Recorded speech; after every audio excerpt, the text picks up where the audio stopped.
It's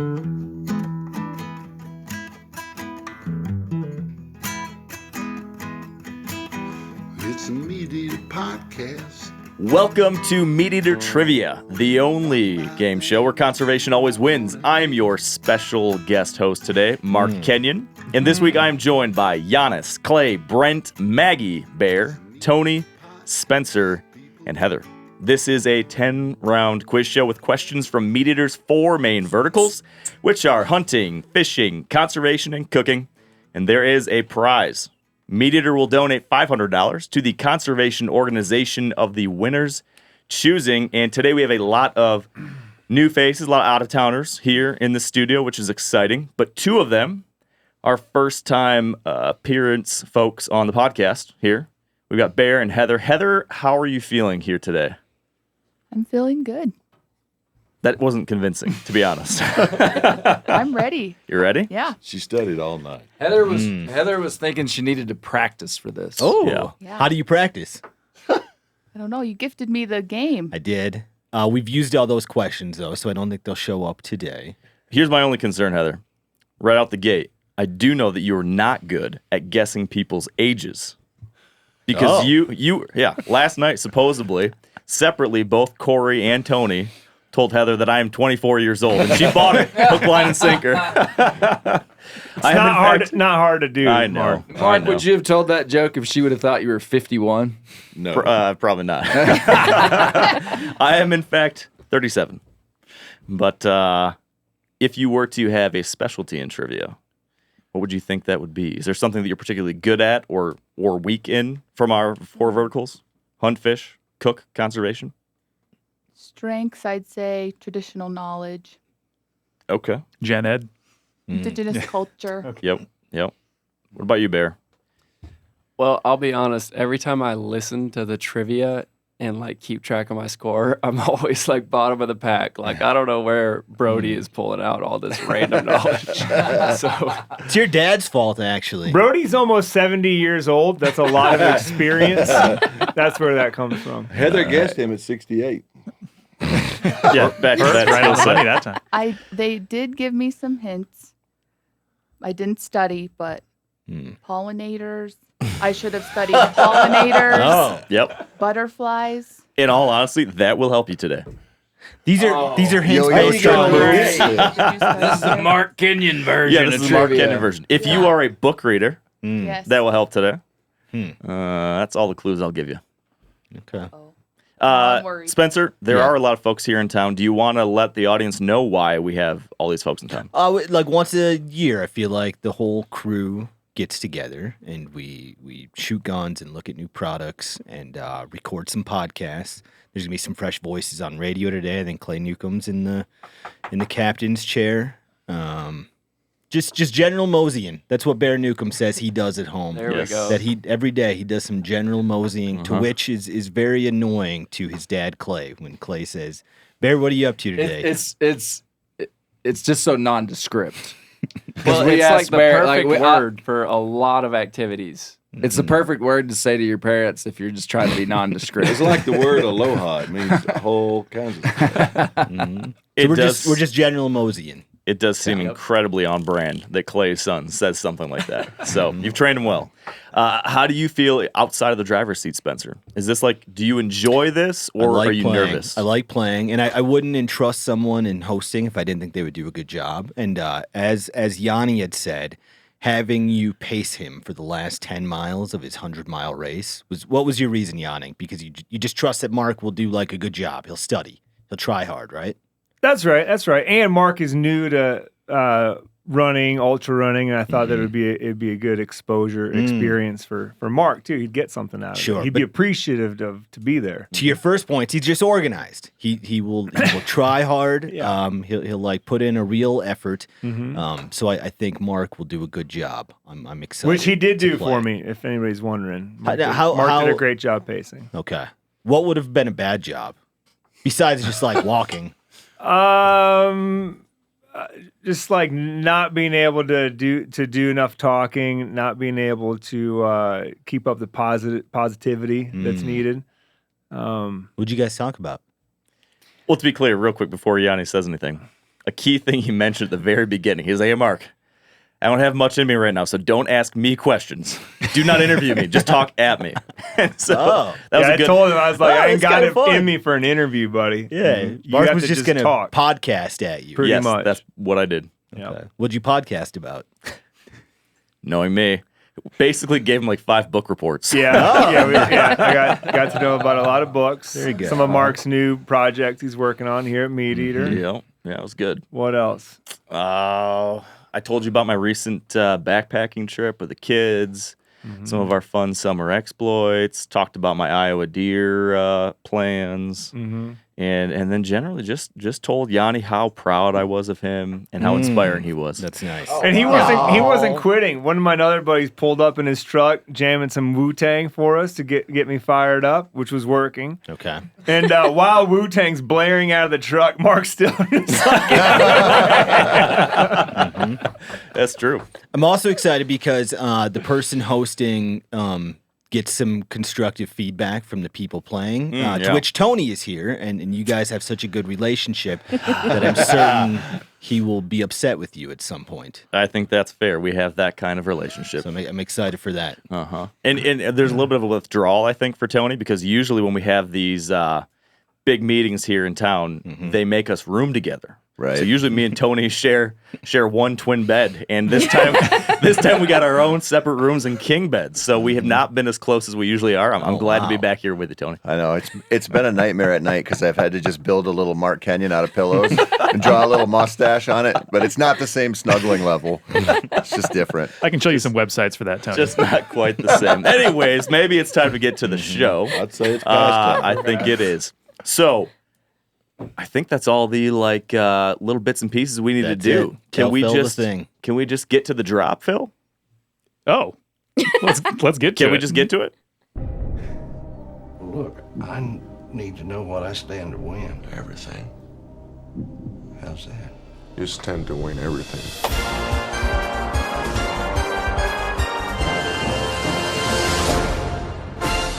Game on, suckers! Phil isn't used to someone asking him to play the drop. He's used to someone like demanding him. It's like the difference between asking a dog to sit versus telling a dog to sit. And Phil he doesn't normally. If I don't have feel someone. threatened, then what's the point? Yeah, way too polite. Sorry about that. Yeah, that's okay. So is it best to get, if we don't know, is it best to just leave this blank or guess? Go ahead and guess. You're not going to lose points for anything. So give it a shot. and funny guesses are funny, but they don't get you extra points.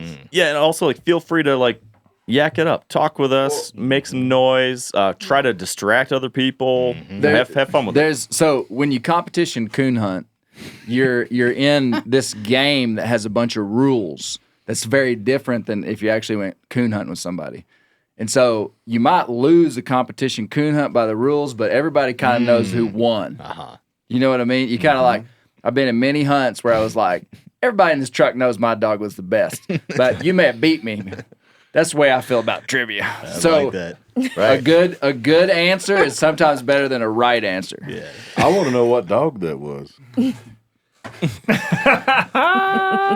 Anyways, Go ahead, Mark. we will be easing you. We're going to ease you two into it, as we do every show, because the first question is multiple choice. Okay. All right, so question number 1. The topic is hunting. Can we see the question? All right, here we go. In the 2001 cult classic hunting-themed film, Escanaba in the Moonlight, what was the name of the character whose Chevy took a shit on the side of M35? Is it A, Bobby Goulet from Grand Marais? Is it B, Jimmer Nagamani from Menominee? Is it C, Remnar Floret from Marquette? Or is it D, Ruben Shabagan from Montonagan? Was any of that in English? It's all in Michigandese. Escanaba in the Moonlight. It is a terrific film. I can't wait to ask you all about if you've seen it or not. Terrific is a stretch, Mark. Well, it's all in the eye of the beholder, my friend. We reviewed it for the MeatEater Movie Club on MeatEater Radio. I knew we probably talked like about it 6 at months some ago. point. So we'll see if any of you guys are up on this one. How many of you have seen this movie? Raise your hand. Oh, wow. Oh, there we go. okay. 2. All right. How many of you have heard of Escanaba into Moonlight? Okay. This was The year you were born, right? You know, Yeah. I had a real roundabout way of finding out about Escanaba in the Moonlight, especially being from Michigan. Yeah. I'm a young hunting guide in Colorado at this point, and I've been at it maybe 3 years because I've guided these dudes from Missouri for 2 years already. Like the third year they come back, and I kind of guide like a big group. Yeah. It's like one guide, 6 or 7 guys, and I would just place them all across the countryside. And they come back the third year, and they are fired up. They're like, Yanni, we found this movie from the state that you're from, and it is awesome. And like, it might have been like their first sort of like exposure to that, you know, northern Midwest culture. Yeah. And yeah, that's how I found out about Escanaba in the Moonlight. It's a cultural phenomena, I would say. I'll read the question again for those of you listening. In the 2001 cult classic hunting-themed film, Escanaba in the Moonlight, what was the name of the character whose Jeffrey took a shit on the side of M35? It's M35, but we say it 35. Spencer, you feel pretty good about this I one? think I've got this one. My top takeaway after we watched this movie was that I would prefer to watch it as like live theater, to which I found out They did. it was I think it was written to be live theater, and it's performed often in Michigan. Yes, at the Purple Rose. Have you seen Chelsea, it? Michigan. I've not seen it live. Okay. No. Oh, we should make a little MeatEater trip to go see that. It'd be terrific. And cast Phil in it. Yeah. Well, I'll save it for after the question. Okay. Phil, how's But, your Michigan accent? I haven't done a lot of reps with it, but I'll get cracking on it. Okay, good. Soon, yeah. Are we good? Do we have answers? Yep. Everybody in? All right, let's reveal the answer. Heather says A, Bobby Goulet from Grand Marais. Bear says Bobby Goulet. Tony says Remnar. Spencer says Jimmer Nagamini. Maggie says Jimmer Nagamini. Clay says Jimmer Nagamini. Yanni says Jimmer Nagamini. Brent says Jimmer Nagamini. And the correct answer is Jimmer Nagamini from Menominee. Well done. That's a good My guess. homunculus. Yeah, you guys did well. Escanaba in the Moonlight is a bizarre film from my home state of Michigan. Takes place up in the UP, where things are a little bit different. It is starring Jeff Daniels, the famed actor from Dumb and Dumber and many other things. It tells the story of the buckless Youper. So this guy named Reuben Sodi goes up to his family deer camp and has to kind of face down the fears of becoming the oldest member of his family to have never killed a buck. Wow. And so it's this tremendous story of a true Michigan deer camp and hilarious family dynamics, the whole UP culture thing going on, and then some very bizarre off-the-wall things come in maybe in the second half of the movie. And Mark Kenyon's favorite movie, right? It's up there. As far as, like, I mean, it's... You watch it on an annual basis. We usually try to watch it. Rated? It's probably PG-13. Okay. I would not let my kids watch it. Borderline, Mark. Borderline. Yeah, sorry. You could watch it, Clay. You can watch it with Bear. Yes. Yeah. Yes, you could. I'm going to add it to my list and make my kids watch it this weekend. And like to be clear, the first third to half of it is very funny if you get like northern Michigan, northern Wisconsin, northern Minnesota, like deer culture. The second half is like, what happened here? So, be warned. Okay, are we ready for the second question? This is a little bit tougher. Put Man from Snowy River on there. Question 2, Phil. We already watched that. All right, the topic is biology. What is the name of the famous biologist and author who's most widely credited with popularizing the term biodiversity? And is it okay to give a clue? Because I was thinking maybe we need to give a clue. Of course. I mean, if the whole room would agree on it, but I don't think Clay Newcomb would. No. No? Because Randall said that maybe I should give a clue on this one. When I ran it by If him. Randall, the anti-clue guy, says that you should, then I think you should. I'm gonna let Phil decide. Phil, clue or no clue? Well, how many people feel confident in this room they have the correct answer? I'd say that if two people feel confident, then I don't think a clue is warranted. All right. Well, no there's clue. only one. No, both Brent Brent. and Clay raised their hand. I thought Brent Tony doesn't would know have it. this one, maybe. Brent don't know it. I'll read the I know question one more coon time. dogs. What is the name of the famous biologist and author who is most widely credited with popularizing the term biodiversity? I'm going to give a little clue. I'm going to give a half clue. If you were to look at this dude's initials, E is one of the initials. I got it. I was questioning That's myself. like half the answer, Mark. That is. I think Clay should get a secret tip from Mark on whichever question I needed for this. Good news for you, Clay, is I don't think it helped anyone else. Maggie already had that answer. Yeah. She did. Yeah. Yeah. Good job, Maggie. All right. Randall told me that my questions were tough, so I want to try to make sure that we don't get too low of a score here today. How are we doing? Questions in or answers in? No. One more time, then the Long question game. is, what is the name of the famous biologist and author who is most widely credited with popularizing the term biodiversity? How many of you could give me a definition of biodiversity off the top of your head? I'm ready. Clay I could Newcomb. give you like a paragraph of an idea of what it is. All right. That's pretty good. About a direct. I don't think I could give a very Direct. succinct definition. Yeah. The variety of flora and fauna in a given area. That's pretty good. That's pretty solid. decent. All right. We good? Off the cuff. Answers in? Nice going work, with it. Spencer. Are we ready? Let's see what you got. Oh. When in doubt, Heather I'll go with thought it was Stephen Ranella. Bear went with Aldo Leopold. Tony went with Darwin. Spencer went with Darwin. Maggie went with E.O. Wilson. Clay went with E.O. Wilson. Yanni said Darwin. Brent said Ernest Hemingway, maybe? No, Wilson. I knew him by Ernest. His name's Edward. And sometimes Edward. Hemingway. Hey, can I say something about E.O. Wilson? Yeah, the correct answer is E.O. Wilson. So he wrote a book called Biophilia. Good job, Sure Maggie. did. Which Mark would know this, but biophilia, it's an interesting idea because we're the only species on Earth that is super interested in other species.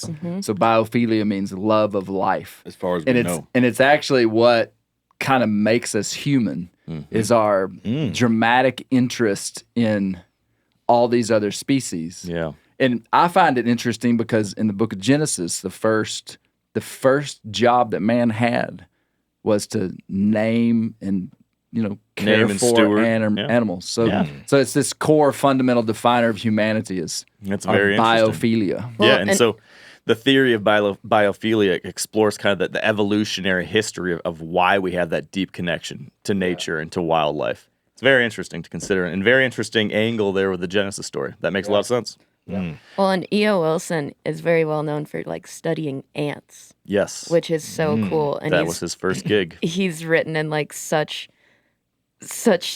like small degree, like, oh man. He's gone from the very tiny to the very large. Yes, and it's like it's not just loving like the animals we love to hunt or like the big places. It's looking at like how these tiny little animals function, and it's just mind blowing. Yeah. So let me tell you a little more about this Highly stuff. recommend reading E.O. Wilson. According to the National Museum of Natural History, biodiversity is the extraordinary variety of life on Earth, from genes and species to ecosystems and the valuable functions they perform.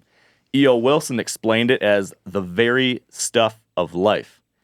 That said, according to many scientists and researchers, including E.O. Wilson, we are living amidst a biodiversity crisis with biodiversity and species prevalence plummeting across many parts of the country. E.O. Wilson has written about this extensively. In addition to being an author, he was a professor at Harvard. He is widely considered one of the greatest natural scientists of all time. He won a Pulitzer Prize, several actually, I think. And as you mentioned, he wrote the book Biophilia. He wrote the book The Diversity of Life and Half Earth, which explored a very kind of moonshot solution to the biodiversity crisis of somehow, to some degree, setting aside half of Earth to the conservation of nature. Pretty far out idea, probably not really realistic, but it has led to a more realistic goal, which many are proposing and many countries are now pursuing now, which is the 30 by 30 initiative. So many countries are now trying to conserve 30% of their land by 2030. And that's thanks to E.O. Wilson. How close is the United States? Not very close. I mean, roughly. I what feel like it was like percentage? 14%. That could be wrong, but I feel like it was somewhere in the teens. And there's a lot of questions around. A couple of years ago, there was a bunch of work being done on this, and we started setting aside something. It was like the 30 by 30 atlas or something, the conservation atlas, and the big project being done about 3 years ago was trying to start cataloging exactly how we would define these lands that were technically conserved for the 30 by 30 initiative, and then how far along we were. And I feel like I remember it was somewhere in the teens, but there's a lot of question around, is it actually land versus marine environments, et cetera? Does it have to be public land versus maybe like private lands with a conservation easement? A lot of questions abound. Question 3, we ready? Ready. Go. Question 3, the topic is fishing. What popular game fish is known to the scientific community by way of its Latin name as Megalops atlanticus? What is wrong with you? Yeah. All right, what popular game fish? So we're looking for the common name. Yes. What's the common name of the fish who has the Latin name Megalops atlanticus? Megalops atlanticus. Is anyone confident on this one? Tony? Yes, sir. Maybe? Janis got it? I feel like I've got a reasonable guess. Okay. I don't want to give any clues. I want to talk about it, but I don't want to give clues. Definitely give a clue. What are these fish's initials? No initial guesses or no initial clues on this one. Sport fish. Yeah, Not it is a game fish. Yeah, you have to be specific. This isn't something you can give like a generic. So if Fish. the answer was, Big fish won't work. Yeah, if it was deer, you need to see either mule deer or white-tailed that's deer. correct. That's correct. There's clues in the name. This is such a Mark Kenyon question. It absolutely is. This is just a window into your soul, buddy. This whole show is exactly that, Tony. I asked a question, I believe, in a previous episode that had the same answer. Did you? Mm-hmm. Interesting. Man, the Atlantic is what's throwing me off. Mm-hmm. Couple more seconds, and I want you guys to have your answers in, please. Did you write something there? Heather, throw something down there. There's a with lot the of fish. blank. There's a lot of fish in your world. Science. Pick a fish. Any fish. Pick a fish. I'm gonna go with the blank. Oh, okay. All right. Answers in. Are we good? No. Oh, Maggie's still. No, I know that's not it. Come on. 10, 9, Oh, we're getting a real clock. 8. Fine. 7. This is not the answer. All right, let's see your answers. Heather has nothing. Bear says largemouth bass. Tony says king salmon. Spencer, Atlantic tuna. Maggie, striped bass. Clay, barracuda. Yanni says tarpon. Brent says blue whale. The correct answer is tarpon. Megalops atlanticus is a tarpon. Tarpon are one of the absolute coolest fish in the world. I've recently become obsessed with them. Caught my first adult tarpon this spring. It was about 75 pounds. She's maybe 4 or 5 feet long. Caught on a fly. Absolutely blew my mind. They can grow up to 8 feet long. They can weigh well over 200 pounds. They can live 50, 60, 70 years or older. They are, by far, I think, pretty widely accepted as the most exciting fish to chase on a fly, as far as they feed on the flats, so they feed in shallow water. They'll chase a fly, just like a bonefish or a big brown trout or something. But then imagine a 6 foot long fish that weighs 150 pounds exploding out of the air and jumping 3, 4, or 5 feet in the air. And these fights with these fish can last hours. I only had to fight my fish for something like 25 minutes, but I know people who have had a fish on the line for 2 hours, 4 hours, 12 hours. It is mind-blowing. I've never experienced anything like it. I remember when that fish came tight, when I saw this fish coming at the fly, I strip set. The only way I can describe that feeling, and I think this is something a lot of people can relate to, is like if you were holding a very large dog on a leash and it sees a squirrel, and that moment when the dog, you're not expecting it, but that dog explodes in chasing that squirrel, and you're holding the leash on the other side, and all of a sudden, if that was what you felt, this explosion at the end of the line as that dog tries to chase the squirrel. That's kind of what that 1 second moment felt like when it came tight. And then from there, it was just insane. So tarpon. They pretty look cool. like dragons. Are all of these questions designed so you can just brag to the room? All of these questions are designed so I can talk about stuff I like. That was a great story, Mark. You did a great job of transferring the passion and energy of that. But change the story to a dog going after a bear. Ah, okay. Oh, yeah, everyone knows what that feels like. Yes. Very It's more relatable. exciting. You know, Very like every relatable. part of your story just needs to be as flashy as possible. I get that. Flashy mule. Because That's, I knew that a squirrel dog would be a little bitty dog. Yeah, I was He'd thinking hit more the like end a, of that leash and it'd feel like you had a brim on. Yeah, in my mind, I was imagining like a Great Dane or a Rottweiler. No. Yeah, on the like other in a end of the city line. park, Yeah. too. Right. Yeah. Yeah. Because Clearly, this thinking rider feist. doesn't know what he's talking about. Because the thing is, like with every other kind of fishing, usually when you feel the take of a fish, there's usually like a bend in the rod, right? Your rod's like this, and you feel like the tunk, and you set the hook or something like that. But in this case, there was no rod or reel intermediary. The rod's pointing straight at the fish, and the line is connected straight from my hand to the fish. So there was nothing else in the way. It was simply my hand on the line and this 75-pound fish on the other. Straight connection. What's he doing with his coffee? I'm trying to kill myself for this story. All right, we got some folks who don't like Atlantic tarpon. We can move to question number 4. I'm sorry, man. That's all right, Brent. Question number 4. Brent just put fake poison in his coffee for Yeah. those who are listening. Dry Hey, Brent, erase- can we make dry this a erase murder-suicide here, buddy? You want a double? The topic Jordan will be able to do a is story about it. cooking. Cooking. Question number 4. What's the name of the popular meat pie-like dish man. that's uniquely popular in both the UP of Michigan and Butte, Montana? Oh, my gosh. What is the name of the popular meat pie-like dish that is uniquely popular in both Michigan's Upper Peninsula and Butte, Montana? Who makes them better, Yanni? I don't want to spell it. Michigan or Montana? I don't think I've had one in Montana. Have you, Spencer? I've had one in Butte. I've not had one in Michigan, though. They're dang good in Michigan. Butte claims to have like more Irish, like a higher density of Irish people than Ireland. Something like that. They make some outlandish claims about Interesting. how Irish they are. A lot of miners come over to the state, huh? Yeah. Oh, that's going to be in the flavor text, I bet. Just might be. Now, are there two common names for this?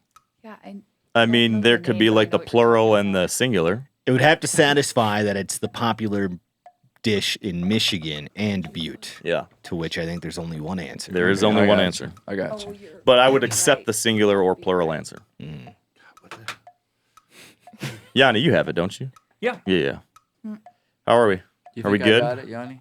I don't think you have Can't it. do Claire. blanks. Do I have to do something? Yeah, no more Why blanks, not? Heather. You got to Okay, put a so food I'll dish down. say I'm it. gonna I don't know how have to to change spell it if you go. Win the game against if you Clay show me, that you Clay can't plays, change it. where it's like not actually going for score. Yeah. That's what you're competing. Just try to make us Yeah, laugh. come on. You just like Not that- give us, I'm show not us. that funny.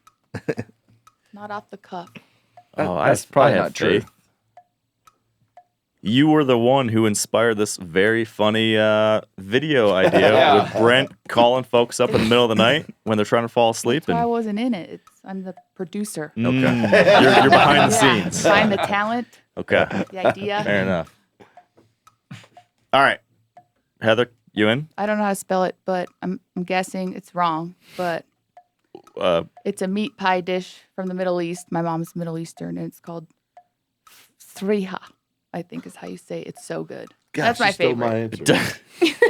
It's meat, It's not correct, but dough, it does sound pine good. nuts, often made with Is it lamb. time? I don't know how to spell Yes, it. it's time. Let's see your answers.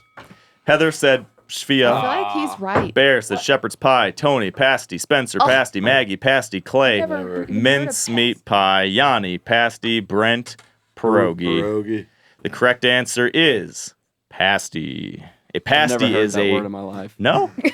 It's a I've never heard savory. It's a savory handheld meat pie like dish. Imagine like a grown-up hot pocket. It is pasty. According to the Upper Peninsula Travel and Recreation Association, pasties were the original fast food of copper miners and lumberjacks. Brought here from the mining region of Cornwall, England, UP, which is Upper Peninsula, UP wives would fill the rolled out dough with leftover beef, potato, onion, and rutabaga, fold the pastry in half, seal the edges, and bake. Legend says the miners would take these golden pastries into the mines and reheat them on a shovel over their lantern candles. Pretty cool, huh? Wow. I like that. That was really cool, Mark. we recently had a similar question about a similar product called a kolache. Oh.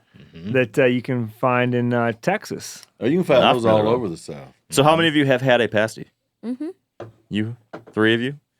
They're good. They're all over the UP. Do they have them up in like northern Wisconsin at all? Haven't seen them. Yeah. I don't go to northern Wisconsin. Fair enough. I do. I've never seen one. They're worth a try for anyone who's not had them. Very tasty. You can get kind of different versions of them. Are they a deer camp staple or not? Not for my deer camp, but we're below the bridge, so maybe up in the UP. So there's the upper peninsula of Michigan is separated from the lower peninsula by the Mackinac Bridge, which is this very, very long bridge across the Great Lakes there. And the Upers would like to say that people like me are trolls because we live under the bridge. And so we technically can't claim the pasty. That's a UP thing. Pasty. But when I'm here in Montana, I can claim it. How do they say it? How do they say it up there? Pasty. Or pasties. Past. They don't say like pasty. No, well, I don't know. They talk funny up there. They've got their UP accent, but I guess it'd be pasty. Yeah, that sounds good. That sounds good. Right You want a pasty? Phil's been working on his accent over there. Sorry. I hate you, Spencer. He might even debut it on this episode, he said. Okay. Let's move along here. Let's move along. Question number 5. The topic is public lands. What public land agency is responsible for managing our nation's 58.5 million acres of inventoried roadless areas?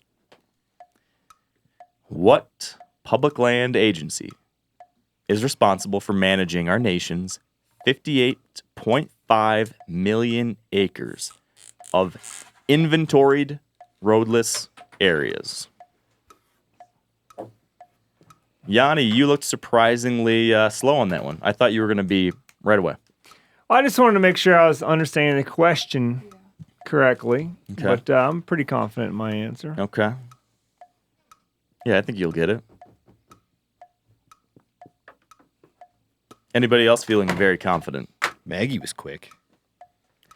Maggie being involved in the website, I think has a strong chance of this because I would think that we've written about this. Now I'm questioning myself. I was like, really? is this a trick?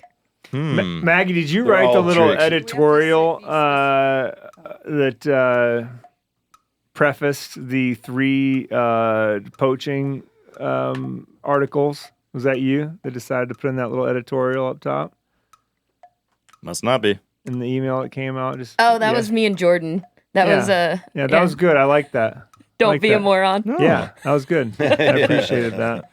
Don't, All right, so don't this poach is deer. this is Good an advice for all agency of us. that manages some segment of our public lands, and they are responsible for inventoried roadless areas. That is the key. Who has answers? I have a wrong one. I'll read the question one more time, and then we're going to wrap it up. What public land agency is responsible for managing our nation's 58.5 million acres of inventoried roadless areas? Let's get those answers in here. Heather? All right. Heather says the USDA, which is the Department of Agriculture, which does manage the U.S. Forest Service. Bear says BLM, Bureau of Land Management. Tony says National Forest Service. Spencer, National Forest. Maggie, National Forest. Clay, U.S. Forest. Yanni, U.S. Forest. Brent, U.S. Forest. The correct answer is the U.S. Forest Service, which I think that maybe we should give to Heather because it does fall underneath the USDA, so I would be willing to give you that one. The correct answer is the U.S. Forest Service. In 2001, the U.S. Forest Service announced the roadless rule, which protected the U.S. Forest Service's remaining 58.5 million acres of roadless lands in a nearly undeveloped state. According to Trout Unlimited, the roadless rule was originally created in response to the growing backlog of costs associated with maintaining the more than 386,000 miles of roads spanning the National Forest System, nearly 400,000 miles of roads across the U.S. forest system. For more than 20 years, the roadless rule has conserved backcountry public lands and waters while providing flexibility for the Forest Service to steward these high-value landscapes through active management that improves forest health and allows for natural resource development. These multiple-use areas sustain native trout and salmon, support wildlife with unfragmented corridors, and offer irreplaceable backcountry hunting and angling experiences. But earlier this summer, Secretary of Agriculture Brooke Rollins announced her department's intentions to rescind the roadless rule and roll back those protections for our 58.5 million acres of our last remaining roadless areas in the nation. If you want to learn more about that and the implications for hunters and anglers and wildlife, we just dropped today an episode of the Wired to Hunt podcast on this very topic with the CEO and president of Trout Unlimited. His name is Chris Wood, and he worked at the U.S. Forest Service in 2001 in the late 90s and actually was very deeply involved in writing the roadless rule and coming up with this whole thing. So it's a very interesting conversation about how this all came to be, why it came to be, what it does for wildlife and hunters and anglers, and what it would mean if this actually gets removed. Heather, you got a bunch of country in your neck of the woods, right, that's protected by this rule? Mm-hmm. It's big deer in the Tongass. How's this going to affect you? Protect the roadless rule. You like the roadless rule? We gotta. Well, I have a lot of opinions about this whole topic. More time than we want to spend here talking about it. But yeah, we gotta protect our land. Yeah. So yeah, check it out. 2001, it's in its infancy. I feel like most big conservation, meaningful bills and acts are 50, 100 years old. Yep. I didn't know that was so modern. Yep. 24 years old. Just We'll like see if Mark. it's- Just like Mark. I never thought about that.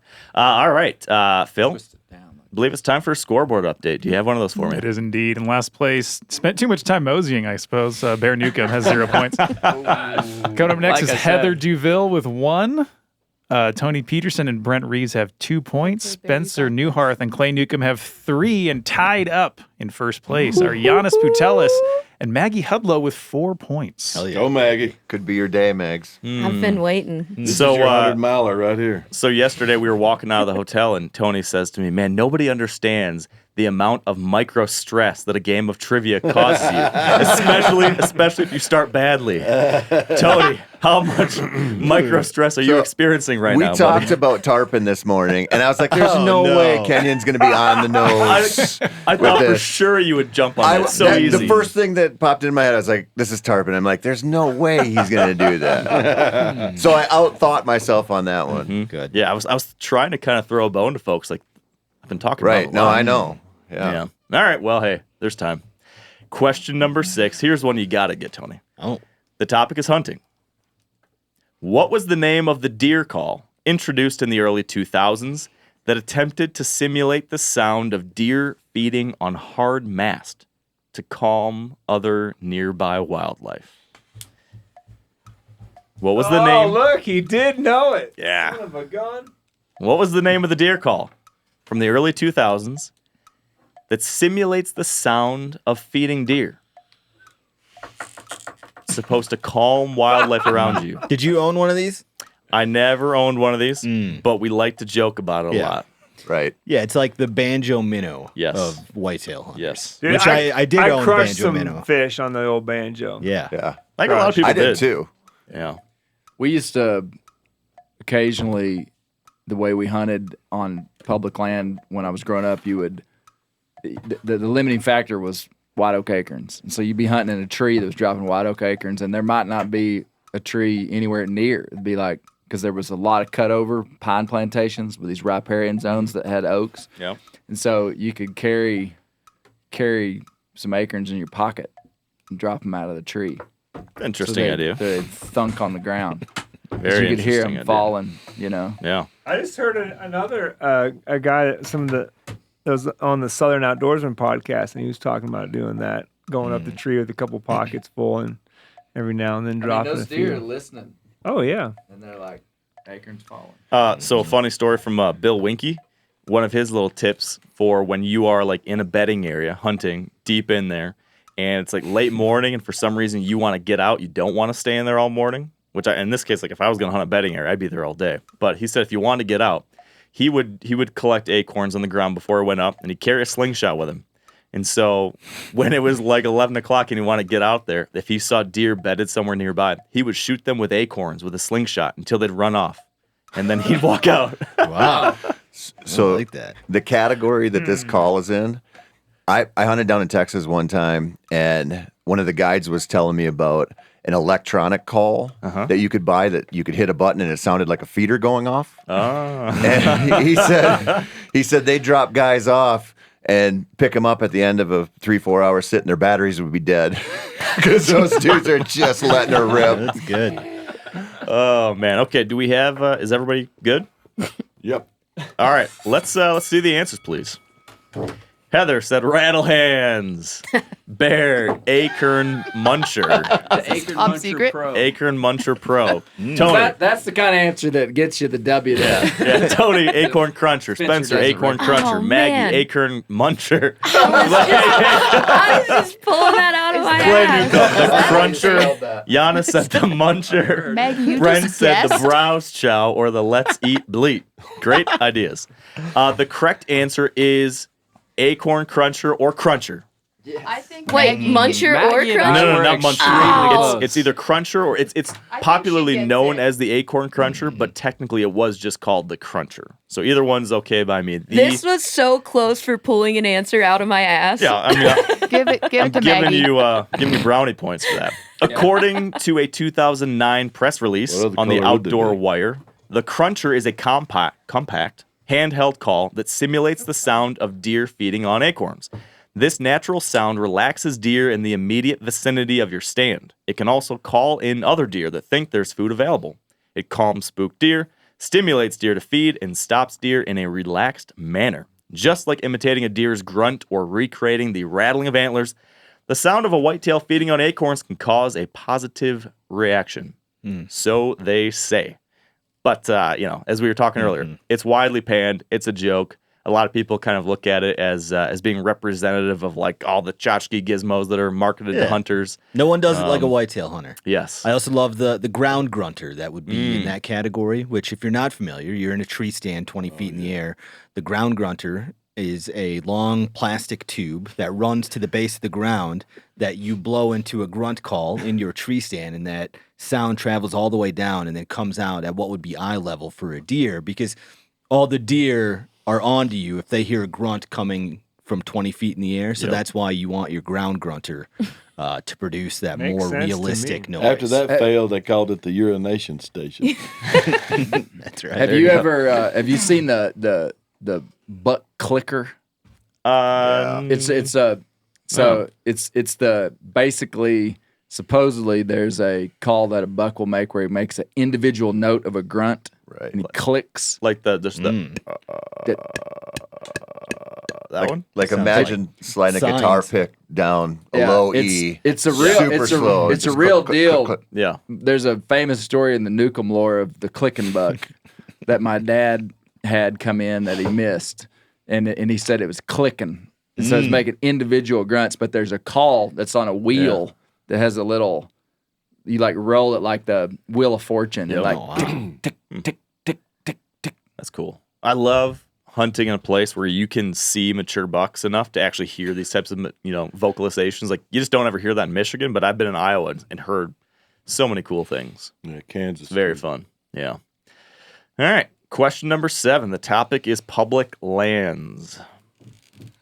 What is the largest national wildlife refuge in the United States?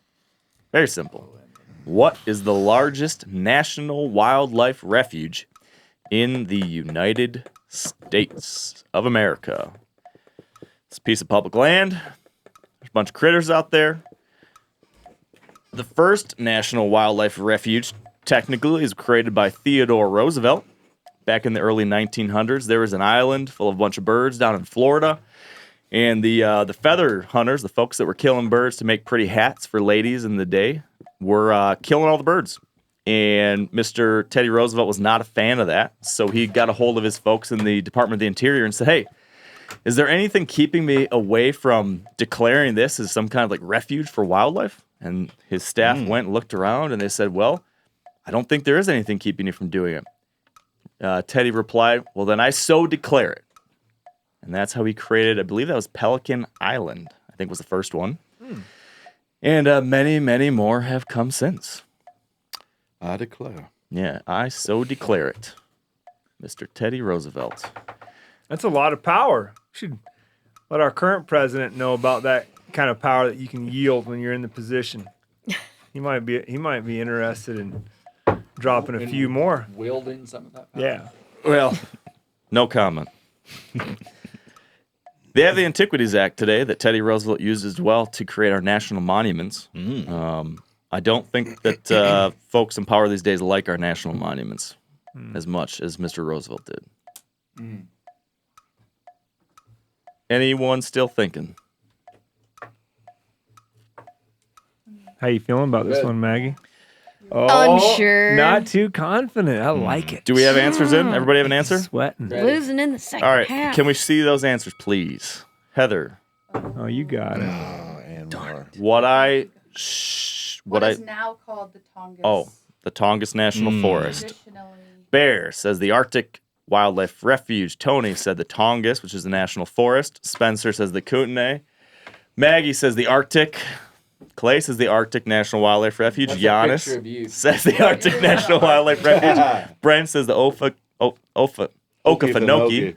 And the correct answer is Clay Newcomb got it right. The Arctic National Wildlife Refuge. And so did Yanni. Yanni got it. Anwar.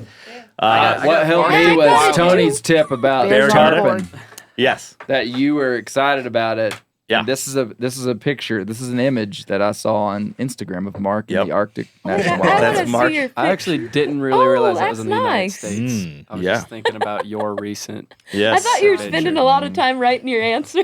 The Arctic National Wildlife Refuge is approximately 19.6 million acres.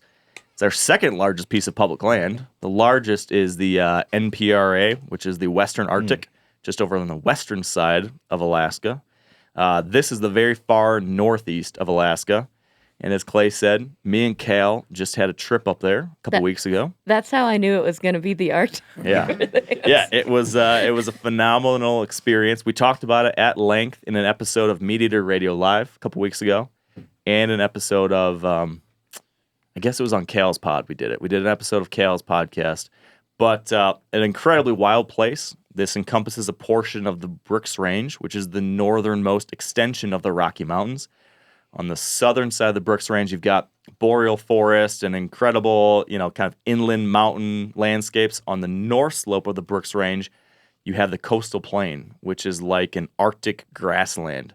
It's sort of the equivalent of the African savanna, but our North American version, teeming with hundreds of thousands of caribou, muskox. At certain times of the year, there are polar bears or grizzly bears, wolves, all sorts of critters.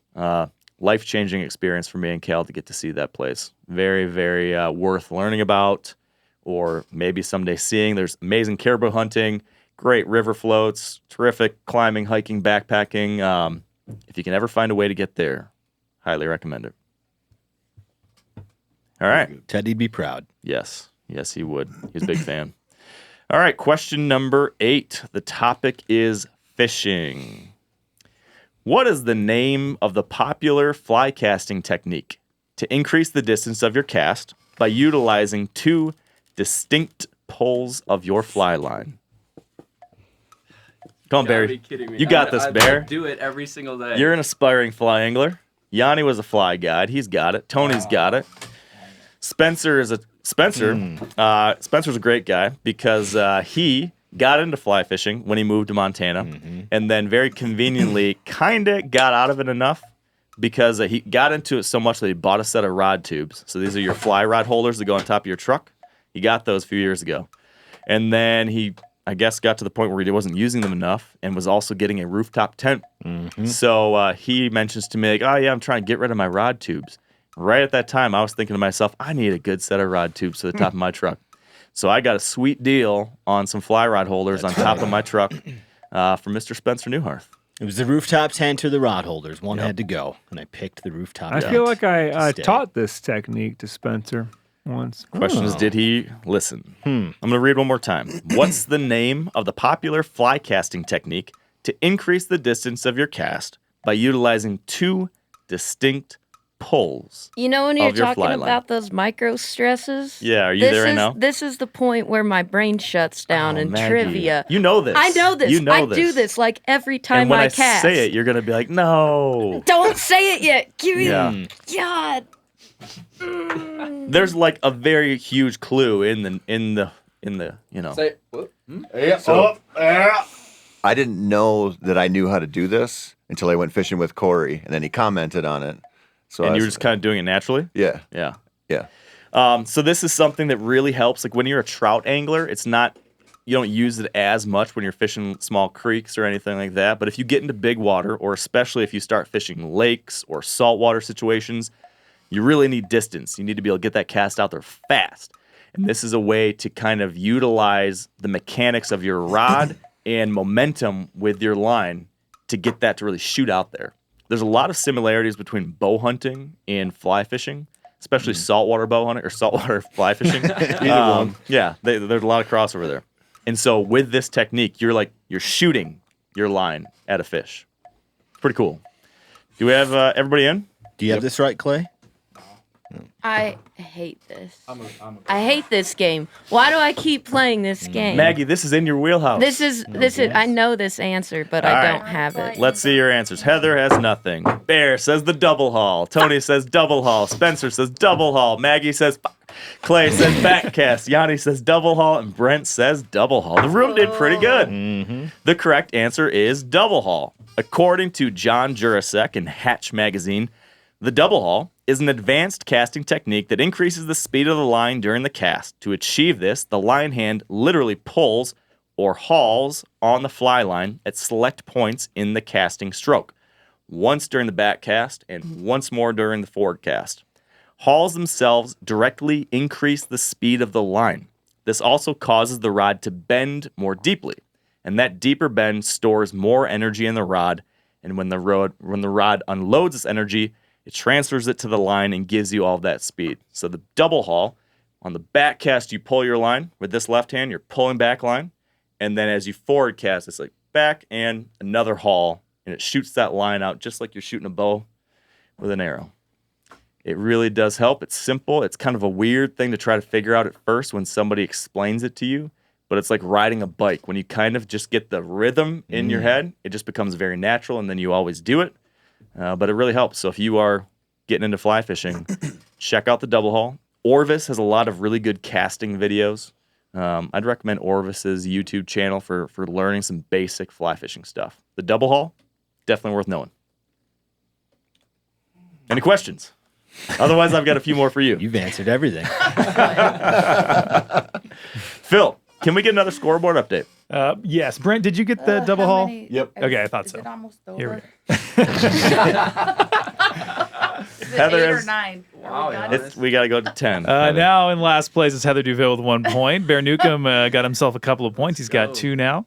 Good job. After that is Brent Reaves with 3. Then Spencer, Maggie, and Clay are all tied up with 5 points, and Janis Putelis has now pulled ahead. Come on, He man. has All right, 6 Yanni. points and is in first You place. got this. If I didn't have such a brain fart on that last Yeah. question, Yanni, I'd be right Yeah. there with you. Yeah, go Maggie. All right. These last, I think we've got one that a lot of folks would get. One is going to be a little bit tougher. Ooh, all right. All right. Question number 9. The topic is natural history. What state in the lower 48 has the most glaciers? What state in the lower 48 has the most glaciers?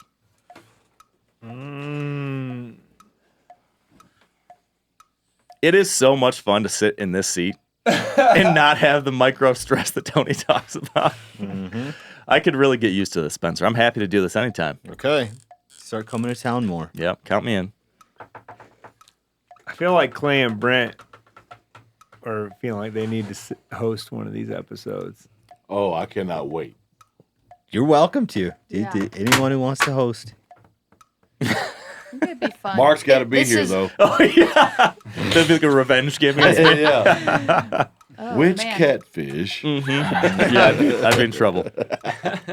How many of you have ever touched a glacier? I think Yeah. Playbo has. You know, In the lower 48, Clay? No, not in the lower 48. It's harder to come by. Yeah. Hard to get close to them, at least in the lower A 48. glacier, I think me and you probably had what I saw of your experience with the glacier was, I think, like mine. It was like seeing a living animal. Yeah. It struck me like that. I mean, when you see geographic features, there's a certain response that you have that's really majestic and awesome. Yeah. You know, like, but when I saw a glacier, and I don't want to over exaggerate, but it was just the truth. It almost like took my breath away. Yeah, It truly did. a true large And glacier. It sounds dramatic, like whatever, but in the context of being in that kind of wilderness, in that place, being where I'm from, I mean, it was just kind of like, it was just I agree. like, wow. And then, and we were a mile from it, and it's huge, and we just keep going towards it. And what looks like a 50-foot tall glacier is like I don't know how tall. I still can't tell you how tall it was, and we were right underneath it. I don't know if it was 500 feet or 300 feet. Just like the scale was just like super hard to understand. Yeah, but it was pretty spectacular. Yeah, like a dog on a leash who spots a black bear. Yeah, something bear like dog. that. Yeah. Does everybody have an answer? Yeah. All right. Well, let's just get right to it. Heather says nothing. Bear says Montana. Tony says Montana. Spencer, Montana. Maggie, Montana. Clay, Montana. Yanni, Colorado. Brent, Idaho. Yanni, wow, Process guys. of elimination. Nobody got the Is right it answer. Wyoming? California. Oregon. The correct answer Zero's is Washington. Washington. Oh. Alaska. We suck again. Alaska has the I was most so glaciers in North America. Alaska's got around 100,000 glaciers. But in the lower 48, Washington State is the winner. They've got around 3,000 of them. And Washington's also home to the most glaciated single peak, which is Mount Rainier. Mount Rainier has 25 or 26 glaciers on that one single peak. Terrific place. Washington State's got a lot of really cool places to go and see these glaciers. According to the Washington Department of Natural Resources, glaciers form in areas where snow accumulation persists through time, allowing the snow to pile up and compact into ice. It typically takes hundreds of years for a glacier to fully form. Glaciers behave like rivers of ice, moving, growing, and shrinking over time. They are bounded by the valleys that they reside in, but they flow under the force of gravity, and they also advance or retreat depending upon the climate conditions. They're very cool to see in person, like you said, Clay. I got to get up and close and personal with the Mendenhall Glacier in southeast Alaska. And yeah, crazy to see that in real life. It felt like I was stepping into like some natural history documentary. And it was really cool. You can see how these glaciers are changing right now. There was a trail that I hiked, and all along this trail, there were year markers that showed where the glacier used to be. Oh, but that's And cool. you could walk decade by decade and see how the glacier had changed. And just from 1996 to now, so I mean, just a little bit less than 20 years, that glacier had receded somewhere around a mile. It had moved. So it used to be, I was standing at the 1996 mile marker, and the glacier would have been right over my head. And then I'm staring at it a mile away. Still huge, but different. So it was very eye-opening to see that in real life. Yeah. Quite the spectacle. Grasshopper Glacier southeast of us. I'm going to hike to someday. There's grasshoppers frozen into the glacier. And they're like, you can't preserve them. People go up and try to pick them out, but they basically just melt as soon as they leave the glacier. Wow. Cool stuff. Cool stuff. All right, that was question number 9. So I believe we should have another scoreboard update and a correct answer review. Well, just for the scoreboard update really quick before the review, Mark. That was a 0%er, so we're right back where we were, but Janis is still ahead by 1 point, so this comes down to this last question. But it is, I mean, there's a strong competition still because Spencer, Maggie, and Clay all could still right. tie it. Maggie. Unless Janis gets it. Yeah. If you get it, You got this. Last question. E.O. Wilson, my behind. Eldo Leopold was your first guess, I think, Brent. That was a decent guess. It was. That was a good guess. Yeah, until I threw in the initials. Yeah, sorry. All right, so the correct answer review. Is that something you do, Phil, or should I review it? Me?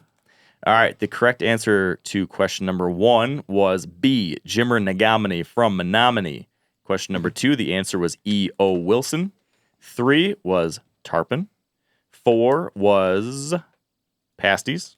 5 was the U.S. Forest Service. 6 was the Acorn Cruncher, also would accept Cruncher. 7 was the Arctic National Wildlife Refuge. 8 was the Double Haul. 9 was Washington State. And that leaves us with question number 10 for all the marbles, Yanni. Are you ready for this one? Bring it. All right. You could get this one maybe. You could win it. Question number 10. The topic is conservation. Name wrong one, Phil. That's not the right Oh, spot. yeah, let's do that one again. Yep. Oh, for real? Name the author who wrote these famous words. We simply need that. We simply need that wild country available to us, even if we'd never do more than drive to its edge and look in. For it can be a means of reassuring ourselves of our sanity as creatures, a part of the geography of hope. Name the famous author who wrote these famous words. I mean, I bet this quote is in his book. Right. Oh, yeah.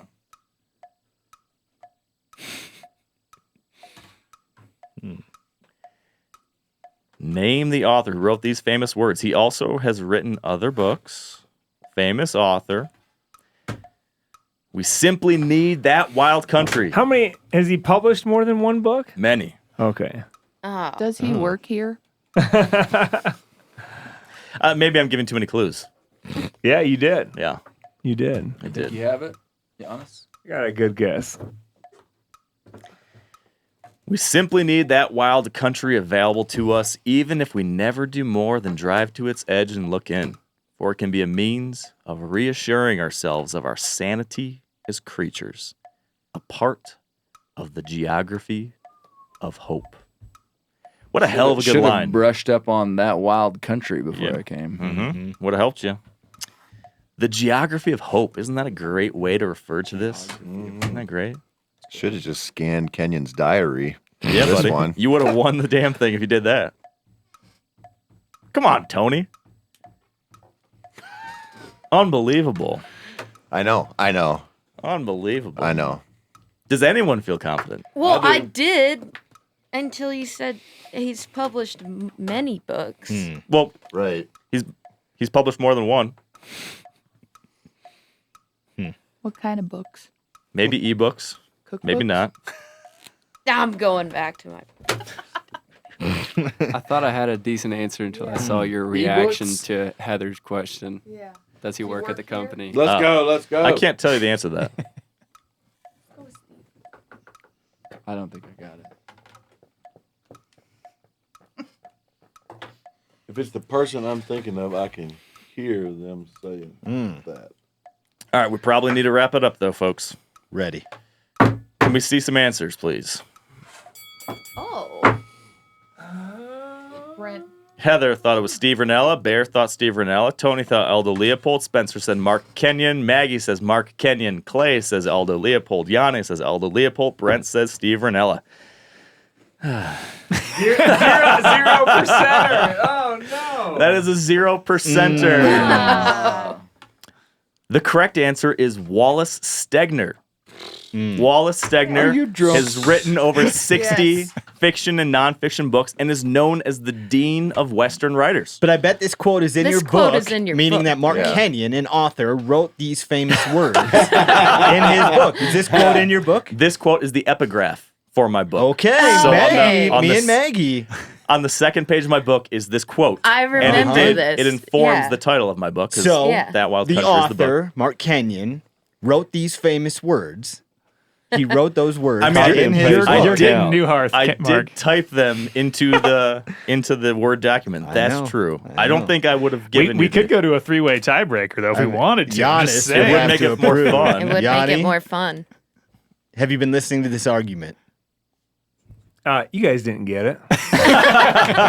I think Phil, what do you say? Do we give them that? I mean, if what's the spirit of the game? If we're just having fun, I'd say absolutely. But if you're asking me to be a judge, I would say no way. If we're here to have fun. All right, because then we get to have a tiebreaker. That's right. Tiebreaker's fun. Kenyon wrote these words. I mean, you're right. I did type them into the Word document as the epigraph for the book. Well done, Maggie. All right, so Wallace Stegner. Wow. As I mentioned, he was the Dean of Western Writers. Wallace Stegner. Yes, and you guys should know Wallace Stegner. He taught at the University of Utah, Wisconsin, Harvard, and Stanford. He's recognized as not only one of the greatest writers coming out of the West, but one of our greatest conservationists. That line that I read originally was a part of the Wilderness Letter. The Wilderness Letter was this letter that Stegner sent to a congressional commission back in the 60s as they were debating the Wilderness Act. Should we set aside wilderness in this nation? There was a big debate, discussion for years and years about it. Stegner was this famous professor and author and pulled into a lot of different administrations to advise on these things. He sent this long, lengthy, beautiful letter, which ended up getting published publicly because it was so influential. And then eventually that Wilderness Letter, which this came from, was actually used as the introduction to the Wilderness Act. So all of our designated wilderness areas that we have left in this nation, they are there because of this act of Congress, the Wilderness Act. And if you go and read the text, it has that as well as a really beautiful prose here talking about these special places. I'm not going to read it all to you, but you should go check it out someday. Very good. In Mark Kenyon. I thought you just did. Thanks, Mark. Yeah. It was good. All right. So we got a three-way tie. That's fun. Hey, we can just do 9 more questions if you want. I'm having a good time. We don't have time. Scared. We got MeatEater Radio Live in a half hour. I'm enjoying myself. But okay. So tiebreaker question. Tiebreaker. I felt like a knife just jabbed me in the temple. Good. And this one's for Tony. So Tony, sorry you're not in it. Well, everybody can play. Yeah, Everyone will should play still along play. because if somebody gets it right on the nose, then there will be an extra $100 donation added to the end of the game. Phil, I sent you the text for the tiebreaker question. Yes, right? I have it. Okay. Yeah. Let's see it.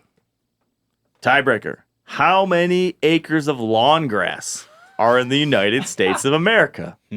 How many acres of lawn are in our country? Why is that a question for me?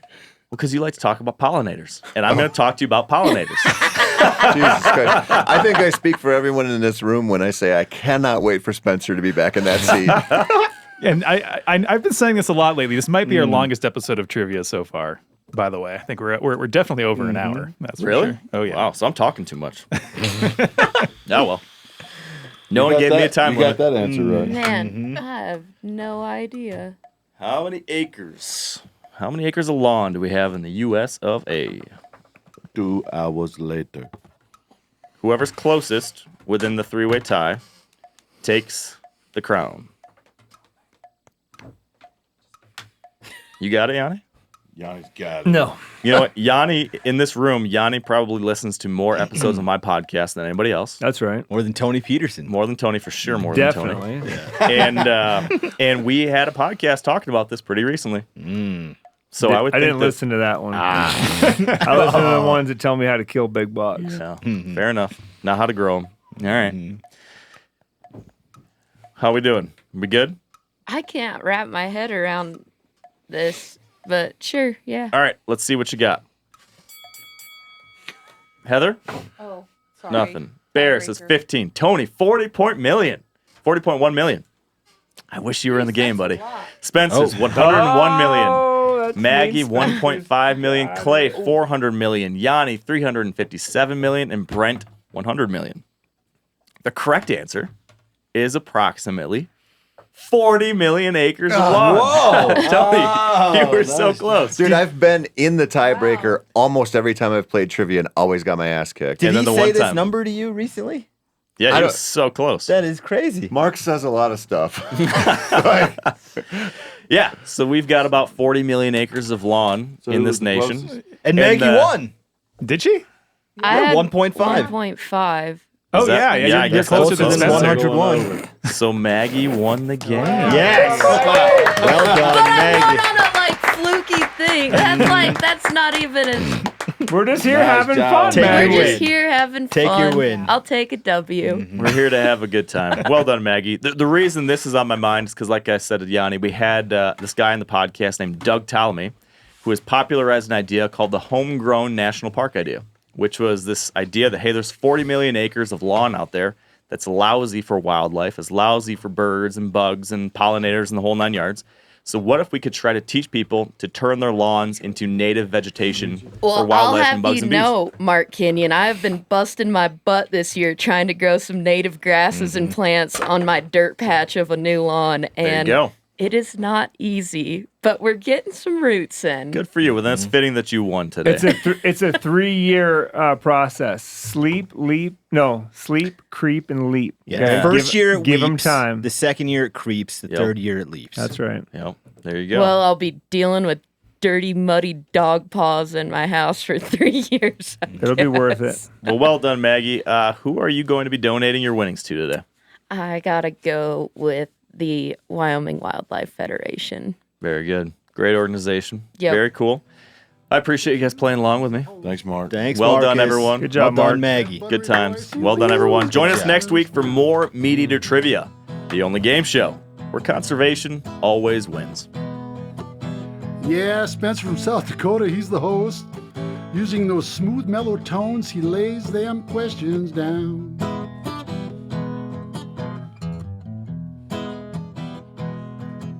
And he likes taking those 2- and 3-year-old bucks. And he's an avid amateur rock hound.